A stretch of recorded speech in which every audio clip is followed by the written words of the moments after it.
Welcome back to the channel where we're all about overlanding mods, and also DIY truck repairs. Today, we are removing this 200 watt panel that's been working excellent from BougeRV off of Big Booty Judy, our 3rd gen Tacoma, and throwing it on BL's Silver Beast here, and this is also a 3rd gen Tacoma. Here's the brackets I used. I'll put a link down below. However, I don't really recommend working with these because all of our brackets and all of our crossbars aren't going to be the same. It's really hard to work with this thick stainless steel brackets. I recommend much thinner ones, or just go aluminum and save yourself some expensive drill bits, save yourself fabricating time, hole placement. Did I mention stainless steel requires expensive cobalt or carbide drill bits, which wear out quickly? I also needed a drill press to avoid misalignment. If I could do it again, I would do thinner stainless steel, or even better, I'd do aluminum.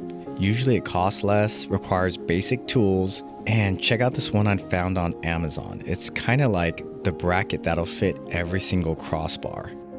But since I have these really high quality ones, we're going to continue to use them. And here's another one I found on Amazon. This one we're actually using on BL's truck today. I like these because they're adaptable. You can get different solar panels in the future. You're going to be saving a ton of time.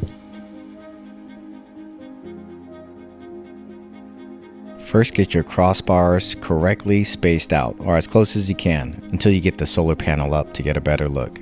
Get them spaced out correctly, and I bought several different brackets off of Amazon with some self-tapping screws, and we found the ones that worked. We drilled the bracket into the frame, and we left some space, some relief space for vibrations and movement. These panels are really light, they don't need anything too beefy, and we had all our wiring pre-done. We like to carry the weight between the wheels of the truck, so we mounted as forward as possible on the rooftop tent. The battery is already at 100% charge on the secondary, and this is how we did the wires. A little wire hider in the back, and we ran it down the back of the cab under the truck to the battery. And it's the accessory battery, because this truck is always powering an electric cooler, and it really is that simple.